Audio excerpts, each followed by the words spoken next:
Ya estamos de regreso en el segundo bloque de Emprendo Bio Bio. Tal como lo dijimos al inicio del programa, en esta ocasión nos acompaña Samuel Jiménez. Él es psicólogo y director de Sentido Humano Consultores. Bienvenido nuevamente, Samuel. Hola, Romina, muchas gracias por la invitación nuevamente.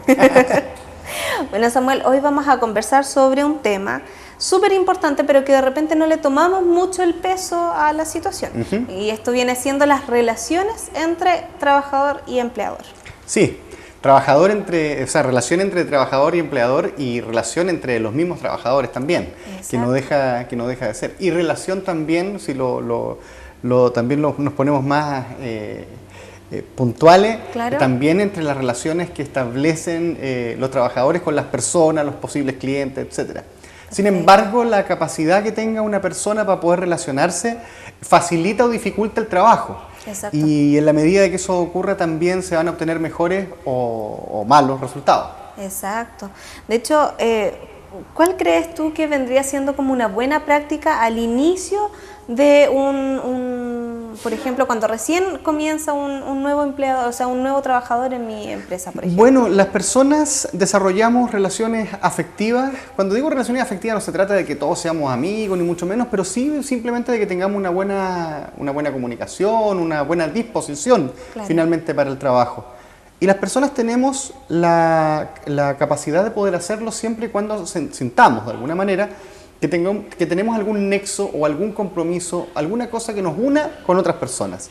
Por lo tanto, todas las actividades que nosotros podemos observar en las empresas que se preocupan de su factor humano como un elemento importante para poder generar productividad finalmente, y que tienen que ver con la celebración de cumpleaños, ¿no es cierto?, con las reuniones, con juntarse a tomar desayuno, algo que nunca he entendido por qué la gente habla tan mal de esto, de cuando la gente se junta a tomar desayuno en las mañanas en el trabajo.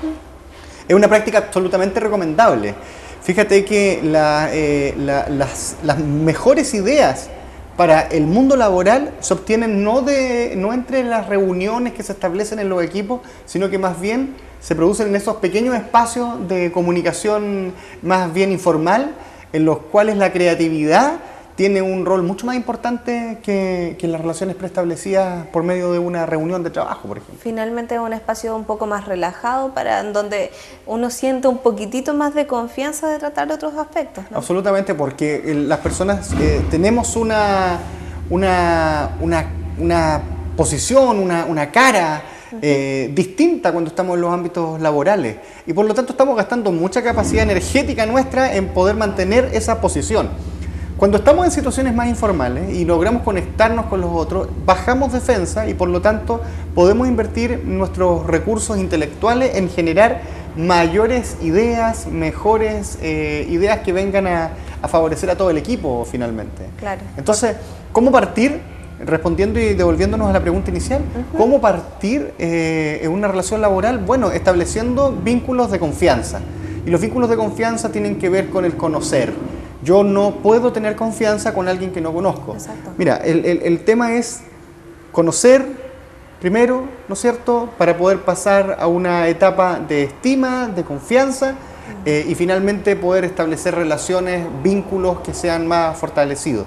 Y cuando tú trabajas con vínculos fortalecidos, generas mayores niveles de compromiso, y es un hecho que cuando tú tienes mayores niveles de compromiso, generas también incentivos mayores. Tus ganas de trabajar aumentan, tu motivación para generar cambios también aumenta, y esa motivación se ve rentabilizada. ¿Tiene que ver algo un poco con el sentirse útil dentro del espacio laboral? Y saberse útil. Es decir, las personas en general no sabemos muy bien para qué sirve lo que hacemos. No nos detenemos mucho a darnos cuenta de cuál es el impacto real que tienen en las organizaciones, ¿no es cierto?, las cosas que nos ocurren. Las cosas en las cuales trabajamos, las cosas con las cuales nosotros hacemos. Y cuando nos damos cuenta de que tienen impacto, entonces pasamos a darnos cuenta de que eso es muy importante. Si nos damos cuenta de eso, entonces le damos valor a nuestro trabajo y vamos con más ganas de trabajar y tenemos más disposición a comunicarnos con nuestros compañeros de trabajo, porque también vamos entendiendo la importancia que tiene el trabajo de ellos. Claro. Y finalmente se establecen dinámicas de trabajo que configuran lo que conocemos como el trabajo en equipo, y que finalmente terminan, nuevamente como te digo, en generar mayores niveles de productividad. O sea, podríamos decir que efectivamente tomar un desayuno por las mañanas todos juntos no es tan mal. Más que no sea malo, es bueno. Genera, por supuesto que con límites, ¿no es cierto? O sea, no se trata de que si tengo que atender personas esté tomando desayuno y el resto esté esperándome. Exacto. Estas cosas se organizan dentro de los parámetros de lo que establece el sentido común, pero más bien son inversiones que yo creo que la jefatura, los equipos de liderazgo debiesen promocionar, de tal manera de que se genere contacto entre las personas que trabajan, entre los colaboradores, y finalmente eso haga una masa crítica humana mucho más activa y mucho más propositiva. Perfecto. También hay otras actividades que se han desarrollado y de las cuales se ha hablado, a lo mejor no tan ahora último, pero hace un par de años atrás, por ejemplo, se promovía mucho el ejercicio, por ejemplo, en ciertas horas laborales, sí, o actividades extra en donde se tomaban ciertas horas y se realizaban algunos juegos, por ejemplo. Bueno, efectivamente, estrategias como esas que son vigentes hoy día también, y que cuando tú vas a una organización y ves que tiene, por ejemplo, problemas a nivel del clima laboral, te das cuenta que es necesario intervenir, y una de las maneras de intervenir es justamente lo que tú indicas. Se llaman pausas activas, y tiene que ver con cómo, por ejemplo, tú detienes el trabajo por algunos minutos, 2 o 3 minutos, y logras de alguna u otra manera quebrar el esquema para después renovar energía y después volver al trabajo con mayor energía. Hay varias estrategias y técnicas que se pueden ocupar para que el trabajo sea más productivo. Y en Chile, lamentablemente, por unas ideas muy antiguas, muy viejas, ¿no es cierto?, tenemos la idea de que hay que trabajar, y a veces detenerse es la mejor manera de asegurar el destino. Claro. A veces para poder llegar hay que saber detenerse. Y eso no lo tenemos tan internalizado. Entonces, pero lo tienen internalizado grandes compañías internacionales. Exacto. Y tú ves como ves, por ejemplo, reportajes a Google, a la Coca-Cola Company, y te das cuenta de que ellos tienen establecido dinámicas de este tipo. Exacto. En la oficina de Google tú vas a encontrar hamacas, lugares para dormir siesta, y no es porque la gente sea floja, sino que porque humanamente todos tenemos la necesidad de establecer pequeños que. Imagínate que más o menos tú no puedes mantener el mismo nivel de atención por más allá de una hora un poquito más, si es que eres adulto, dependiendo si eres niño, hasta media hora, claro, no más.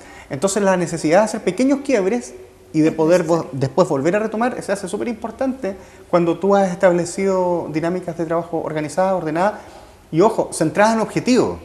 Porque hoy día tenemos el gran problema también de que son los horarios los que mandan la jornada laboral y no necesariamente los objetivos. ¿Y qué tenemos como resultado? Somos un país que trabaja una enorme cantidad de horas al día, pero eso no redita en la productividad que tenemos. Exacto. Igual hay otros lugares en donde se cree que de repente el trabajar por metas y no por cumplimiento de horarios es una buena idea también. ¿Qué crees tú de eso? Bueno, es el sistema que nosotros ocupamos, por ejemplo, en sentido humano. En nuestra consultora nadie tiene un horario fijo de llegada. Yo soy el único que se ha autoimpuesto un horario fijo de llegada, y es porque me gusta abrir la oficina, me gusta tomar café viendo las noticias en mi computador, pero nadie me obliga a llegar a esa hora. Pero sí tenemos una minuta en la cual se establecen objetivos diarios, semanales, mensuales.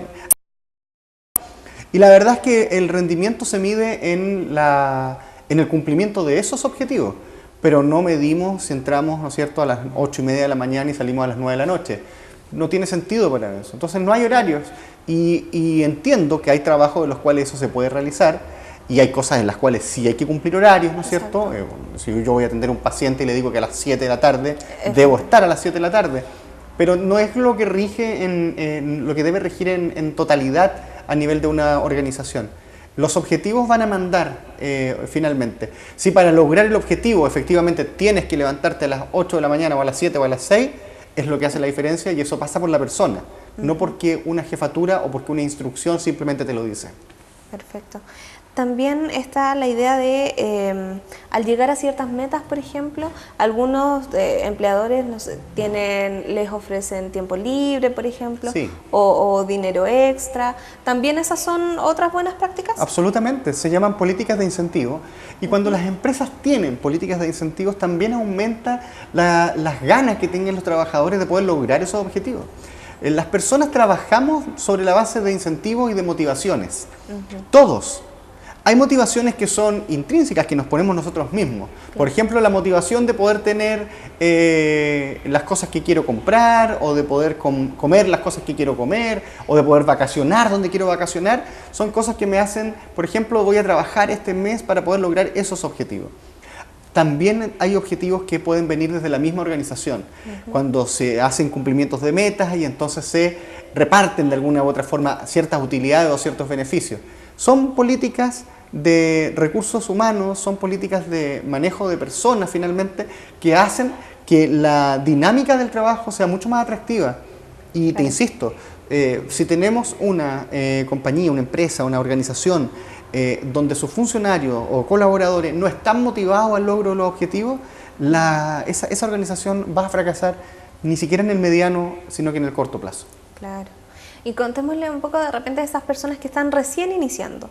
¿Qué tipo de medidas podrían incorporar a su empresa o a su pyme si es que solamente tuviesen 1 o 2 trabajadores cuando son muy poquitos? Bueno, cuando son poquitos trabajadores, tenemos la posibilidad de hacer un trabajo mancomunado mucho más potente. Primero, mi consejo sería impregnar a las personas que van a trabajar contigo, no para ti, sino que contigo, de cuál es el cumplimiento del objetivo y hacerlos partícipes de ese cumplimiento objetivo. Perfecto. Hacerles entender de cuál es la importancia de la tarea, hacerles ver que no es tan solo una remuneración la que se obtiene, sino que es el logro de objetivo y que en la posibilidad de crecimiento está también la posibilidad de crecimiento de los colaboradores que están en esa organización. Nadie trabaja solamente para resolver los sueños de otra persona. Uno trabaja por sus propios sueños. Y en la medida de que un empleador logre alinear los objetivos organizacionales con los objetivos personales de sus colaboradores, va en camino al éxito. Súper, súper bien. Y por ejemplo, cuando es el caso es de un empleo, o sea, una empresa, perdón, familiar. ¿Cómo lo hacemos ahí? Igual es un poco complicado incorporar a la familia en nuestro trabajo. Las empresas familiares tienen una cultura organizacional que es incluso estudiada de manera distinta. Tiene características diferentes, los vínculos que se establecen entre los componentes son súper distintos. No es tan simple, tú no puedes llegar y desvincular a un hijo, ¿entiendes? Que trabaja contigo. Exacto. Entonces, ahí con mayor fuerza hay que organizar las temáticas, los liderazgos tienen que ser súper claros y además muy reconocidos por todas las partes. Fíjate que por lo mismo las empresas familiares no duran más allá de 3 generaciones cuando llevan mucho tiempo. Porque claro, al principio, ¿no es cierto?, esta figura, el papá o la mamá, logra sostener un liderazgo más o menos claro, pero después cuando esto pasa a los hijos y el poder, entre comillas, se empieza a repartir, se hace mucho más dificultoso liderazgos claros y de manera muy natural las personas tienden a moverse hacia sus propios liderazgos, es decir, en términos más comunes, terminan tirando los bueyes para distintos lados, digamos. Lugares. Y ahí es donde empiezan los quiebres. Pero para que eso perdure, liderazgos claros, validación del resto de los componentes de la familia que trabajan ahí, hacerles entender de la importancia que tienen las funciones que hacen y lo importante es que se mantengan en ese rol y finalmente comprometerse, ¿no es cierto?, en un desarrollo de idea en la cual todos sean partícipes y que todos puedan opinar de alguna u otra forma también. Las personas tienden a resistirse a los cambios de los cuales no son parte. Es decir, cuando a mí me vienen a vender una idea que no ha sido mi propia idea, yo tengo mayores disposición a renegar de esa idea y a ponerle traba a esa idea. Es una cuestión psicológica que nos pasa a las personas inherentemente en todos los ámbitos, en todos los campos. Entonces, en este ámbito en particular, lo que tenemos que lograr hacer desde los liderazgos es poder hacer sentir y hacer formar parte a las personas que trabajan conmigo del proceso de toma de decisiones. Porque si ellos son parte de ese proceso de cambio y de ese proceso de toma de decisiones, no van a resistir los cambios, van a favorecer la ocurrencia de esto y finalmente se logran los objetivos. La última consulta respecto al tema de emprendimientos familiares. Es muy común que terminada la jornada laboral, las personas o la familia tiende a continuar, por así decirlo, inconscientemente, continuar conversando sobre temas laborales. Eso es... Sí, y la verdad es que pasa en todos los ámbitos, no tan solo en las empresas familiares. Es difícil esto de no llevarse el trabajo para la casa y así también como es difícil no llevarse la casa para el trabajo, digamos. Claro. Uno finalmente es uno solo y en esa dimensión es que uno tiene que administrarse para poder rendir en ambas partes.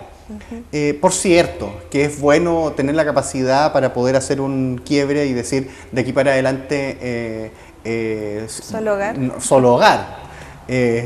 Y podemos facilitar las cosas para poder hacerlo. Y cada uno tendrá su técnica. Yo de mi oficina nunca salgo con ningún papel a mi casa.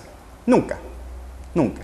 Si tengo algo pendiente, yo sé que al día siguiente, en vez de llegar a las 8 de la mañana, tendré que llegar a las 7 de la mañana y partiré mi día laboral antes, pero cuando decido terminar mi día laboral, lo termino en mi oficina.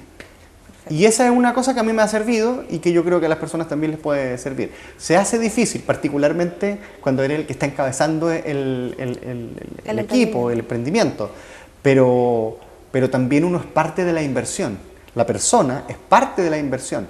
Y si la persona quiebra en sentido emocional, en sentido físico, en el sentido familiar, eso va a repercutir también en tu emprendimiento. Así que, claro, así como te preocupas de los costos fijos, o te preocupas de los costos variables, preocúpate también de la persona porque es un elemento más de lo que configura el emprendimiento. Claro que sí.